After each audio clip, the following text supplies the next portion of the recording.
This is Annuity Straight Talk.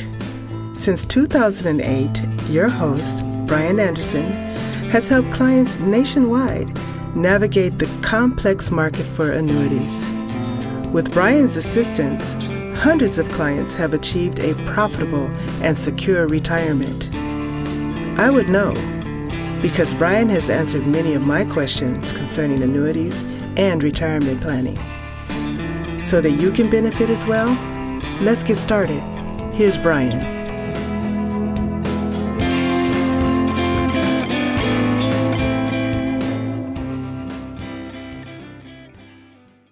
Hello and welcome everyone to the Annuity Straight Talk podcast, episode number 43. My name is Bryan Anderson, founder and creator of Annuity Straight Talk. Here to answer a bunch of questions for a good guy I met a few years ago, and I thought this one kind of fell into my lap. We've been talking a little bit in the past, since the beginning of the year. We've talked a few times.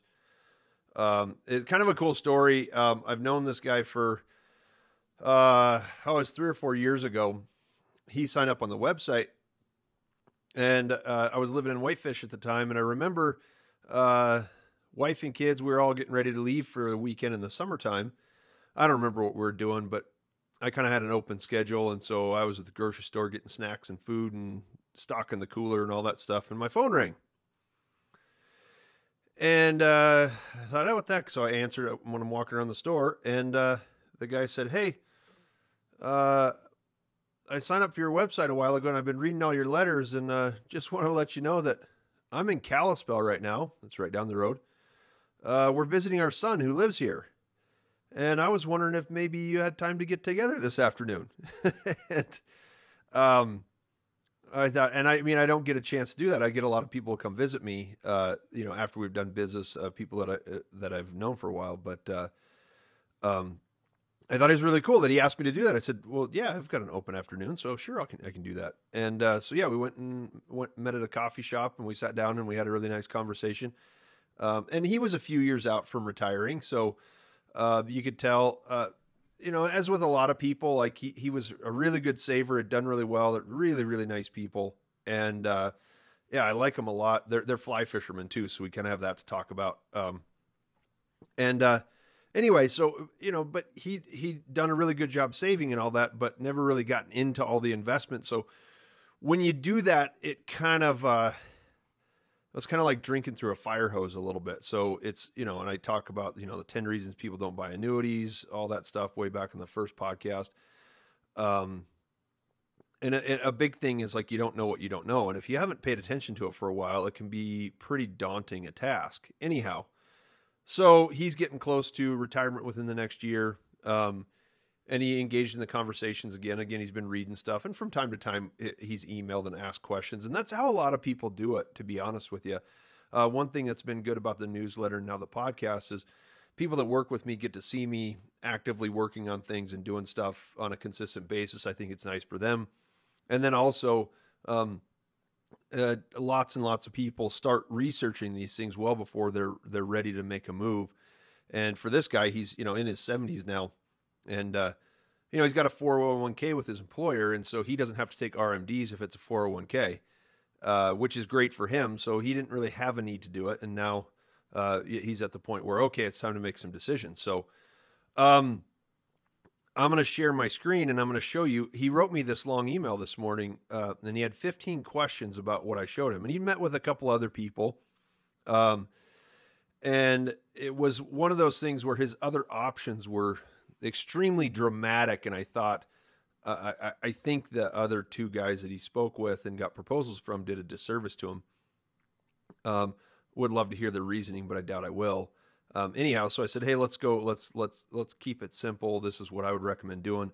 And it's kind of cool. He's coming out here again in a couple of months. And so I might get a chance to see him again. I know he's got family and all that. So I may not be the priority, but so I will be available. And that's, he can attest how easy it is to get me into a coffee shop. It's not that hard. Give me a call if you're in town and I'm free. I'll do it.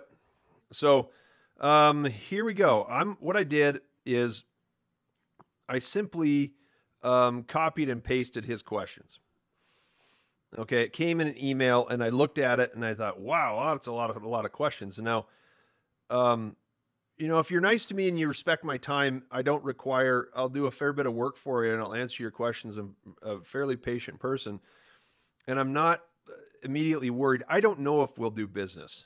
And he's not required to just because I spent some time doing this. And obviously this is what I get out of it. I get the opportunity for some content.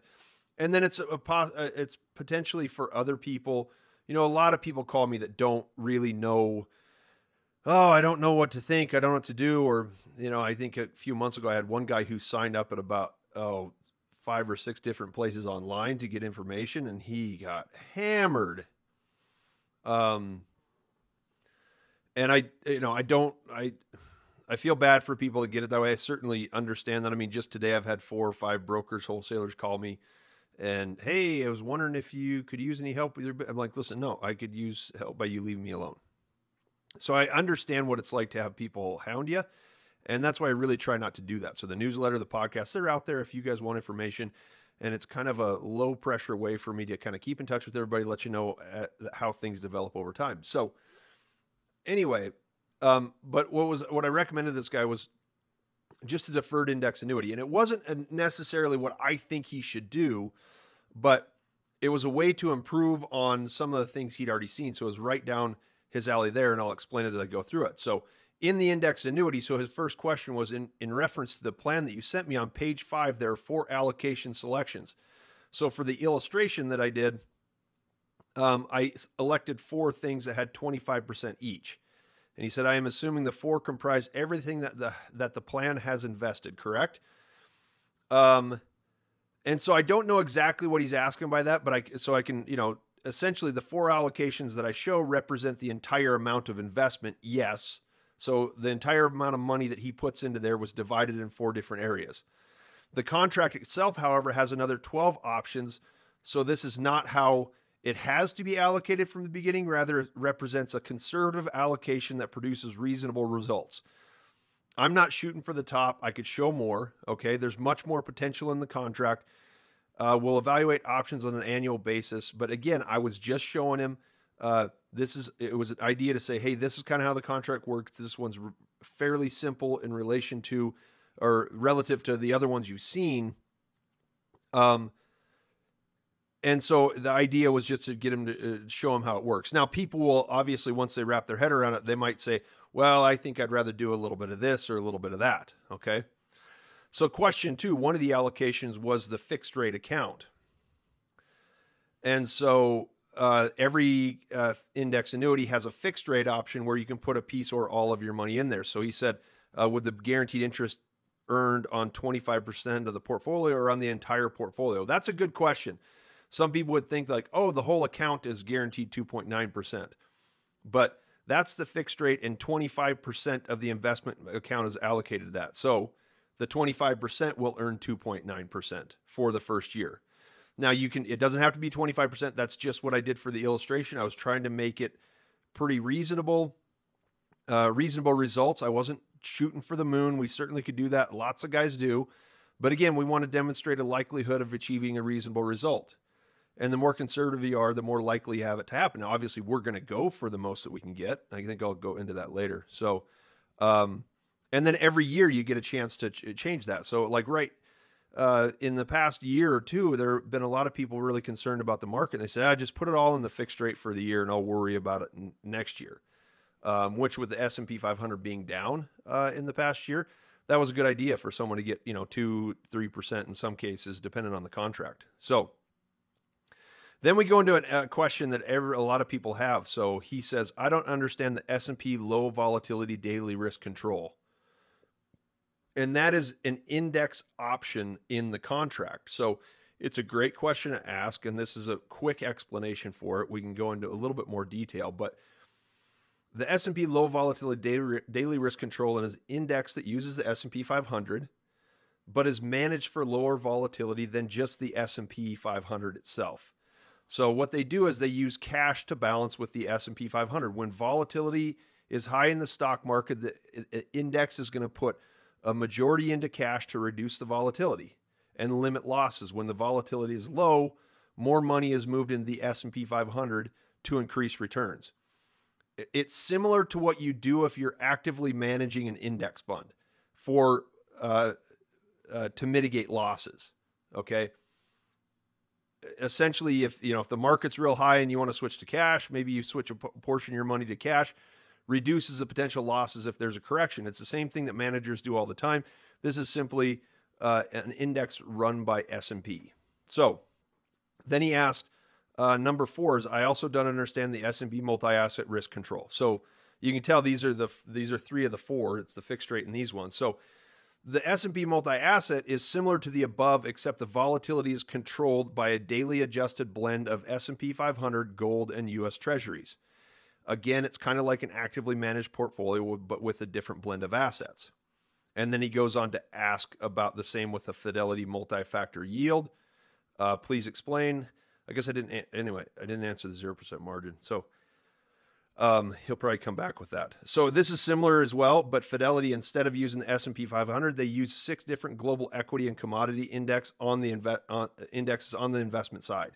So they've got 6 different sectors of investments that they use, and they balance or control the volatility with a cash position as well. So it goes up and down depending on volatility in the market. The goal is to produce consistent returns.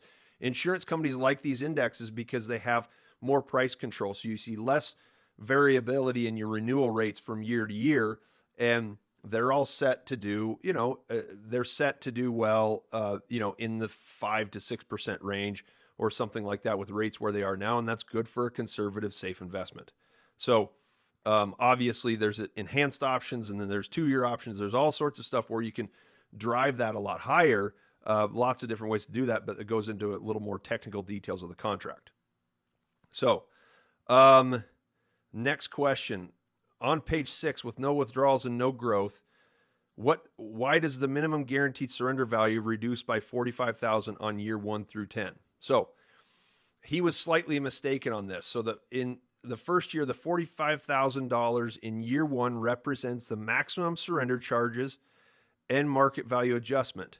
The market value adjustment is the amount the surrender value is adjusted by changes in interest rates up to the date of surrender. So if you surrender it and the interest rates have gone up, there's going to be an additional negative adjustment to the account, to your surrender value, if that's the case. If they go down, there's a positive adjustment to your surrender value. So the minimum guaranteed surrender value is a state mandated portion of the contract. So they mandate that you tell, or that the state, different states require it. Some do, some don't. But the state is mandating that you put in the absolute worst case scenario for a full surrender. Now, what he missed, however, is that this declines over time. And by year 10, I'm going to scroll down a little bit. It declines to $0, and that's guaranteed. So it's going to reduce. The surrender charges go down over time. The market value adjustment is taken off at surrender, so you have a guaranteed minimum of no loss in the contract. Now, if people look at that as a raw deal, and again, like you've got, commissions and risk with the bond portfolio reductions and cost of placement and all the expenses the insurance company has. If the contract works for you, the surrender charge doesn't matter, and it allows you to own something without fees. So, plus surrender charges and market value adjustments only apply to anything over 10% free withdrawals in these contracts. So you can take money out if you want, and then you're not going to be penalized for it. And also death or terminal illness, nursing home waivers of surrender charges, things like that, where in extenuating circumstances, if you die the first year, your family inherits the entire account value. There's no charges for that. Okay, so don't worry about it, but that's a great question because a lot of people are going to look at me like, what does that mean, right? And I had to try to be as technical as possible in case there's somebody who's going to be picky watching this and tell me I didn't do it right.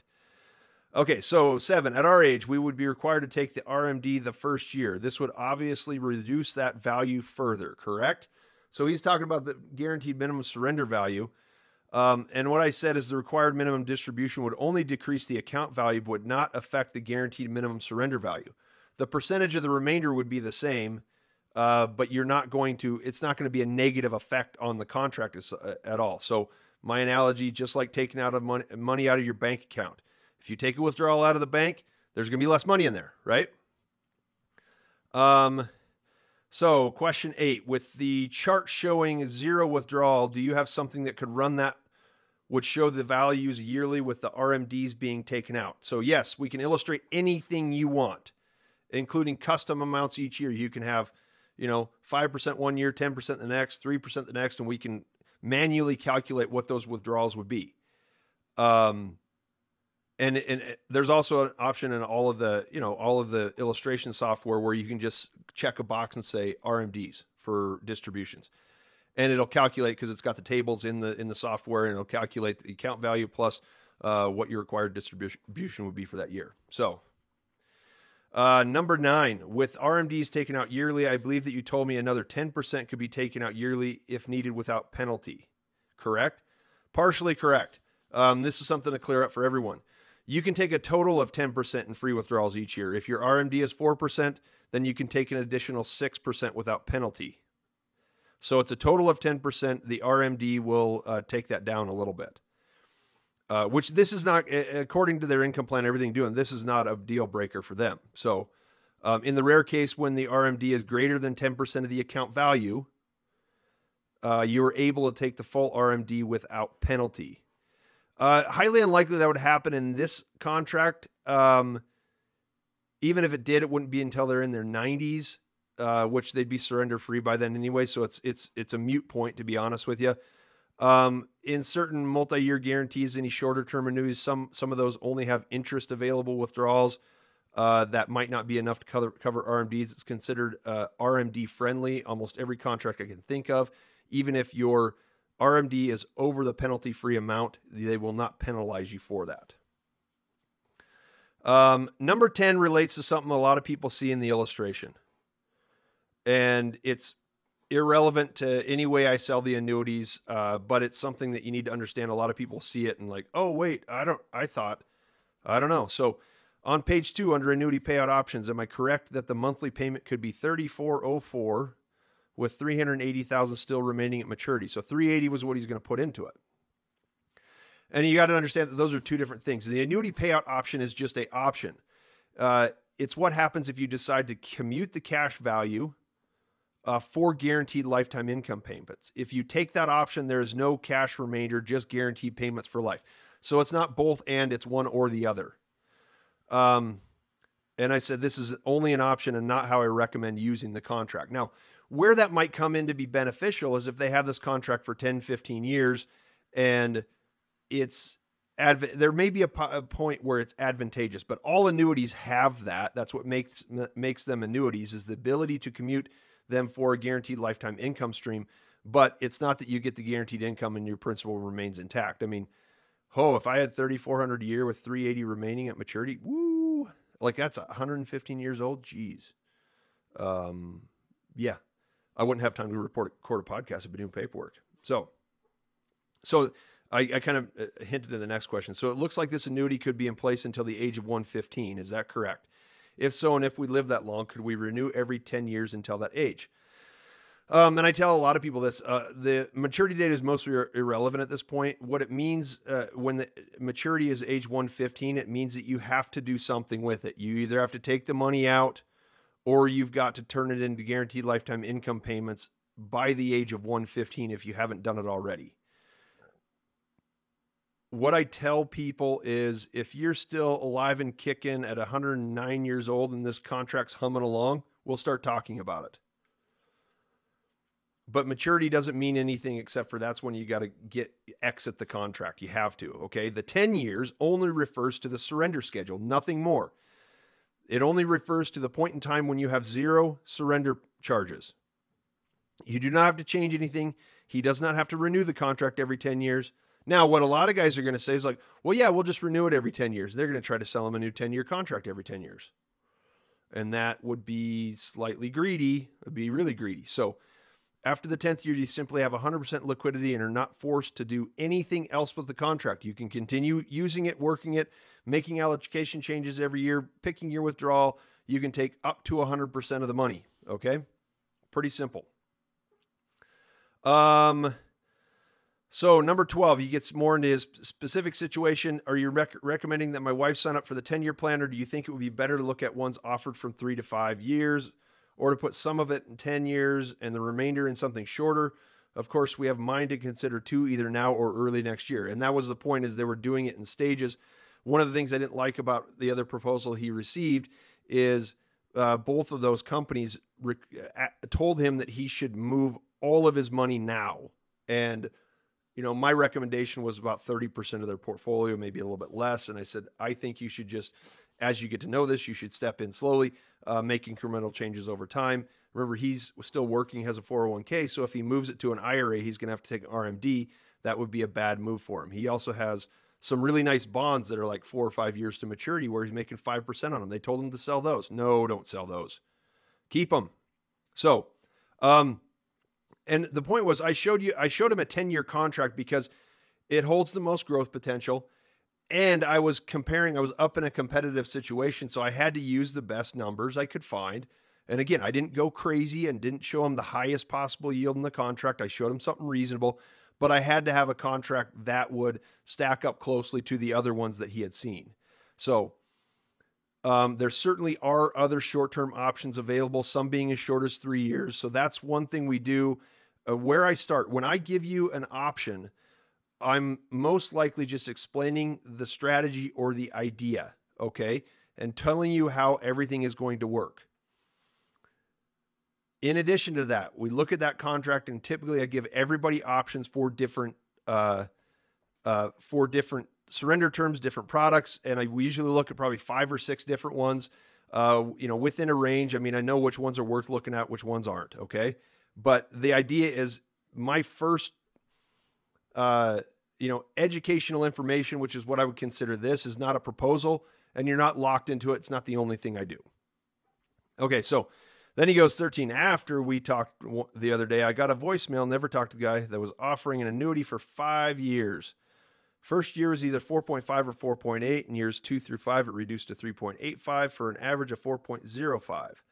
I don't know if this was a great company or an A+ AM Best company. So he's talking about a fixed rate annuity, and obviously he's had he's talked to a couple other people, and there might be some other people with his information. He's going to get a lot of phone calls because he's in the market for a nice annuity. But this is where, and I don't know that one off the top of my head. I could go look it up and find it, but I don't know if it's great or not. But it would be considered in one of the shorter term options. Now, fixed rates are looking pretty decent right now. And a lot of people will say, you know what? Yeah, I'll just take the fixed rate. I'll take the guarantee. That's an option, but it certainly would be something we'd look at when we look at additional options to make sure that he's comfortable getting whatever he decides to use. Okay. One potential issue with the shorter term fixed rate annuities and even some short-term index annuities, they don't all have 10% the free withdrawal option. So your liquidity may be limited. Some do and some don't. There's more and more have it these days, but you can't just go at the highest rate without looking at the details because you might be stuck with something. They'd probably all be RMD friendly, but still it might not give you the liquidity you want for income scenarios. So, and these guys in their specific situation, their income needs, what they need to start drawing out of their portfolio and income is going to, it's more than their RMD. So they're not going to have to really worry about RMDs at all. But they have to have a product with enough liquidity to give them the income they need. So, then he goes back to RMDs. With the RMD, are they withdrawn at the first of the year or whenever we choose? And you can take it any time in the year. So the required minimum distributions are required by April 1st in the year following your 72nd birthday. So you get until April 1st the next year. Every year after that, it's you got to take it out by December 31st. So you get a little extra time your first year, but then need to do it by year end after that. So if you wait until April 1st after you turn 72, you got to take one before April 1st, and then you also have to take another one for that year by December 31st. But you can take the amount in systematic payments or in a lump sum at any time. As long as it's before the deadline, you're good to go. So these guys have a feeling if they do it, they'll probably be taking systematic distributions throughout the year and won't ever have to specifically worry about the required minimum distribution. Okay.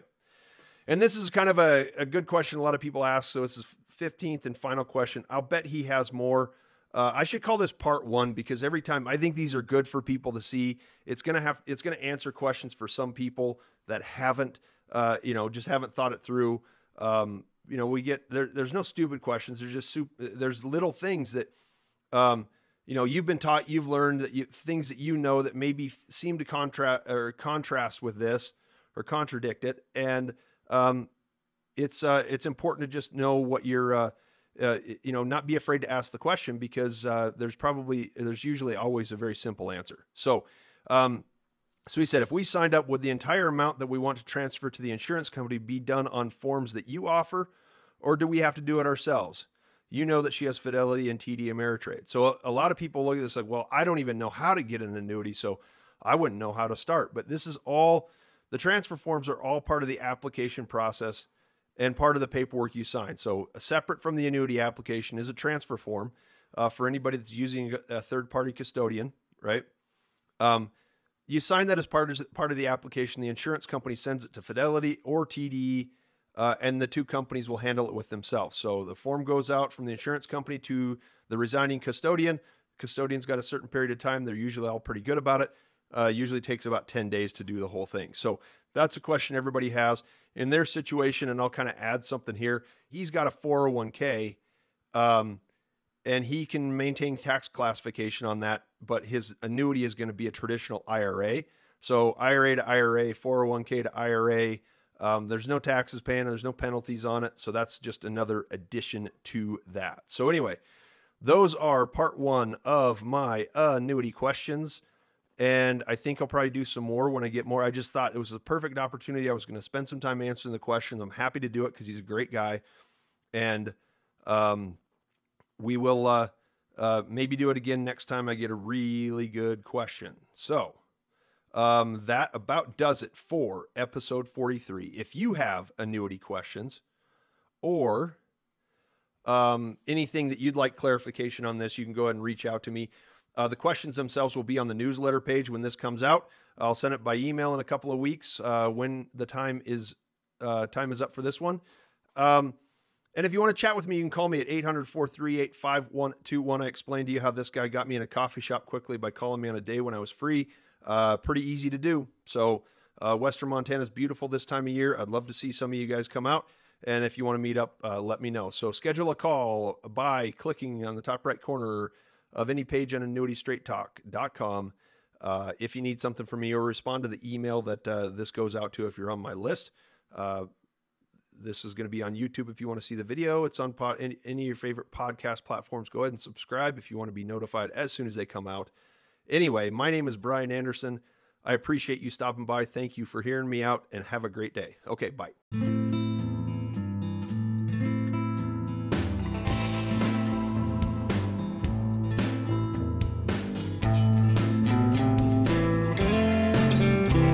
You have been listening to Annuity Straight Talk. The preceding information is for informational and educational purposes only and does not represent tax, legal, or investment advice. The views expressed by guests on this program are their own and do not necessarily reflect the views of Annuity Straight Talk or its partners. No information presented today should be acted upon without meeting with a qualified and licensed professional. It is important that you read all insurance contract disclosures carefully before making a purchase decision. Guarantees are based on the financial strength and claims paying ability of the insurance company.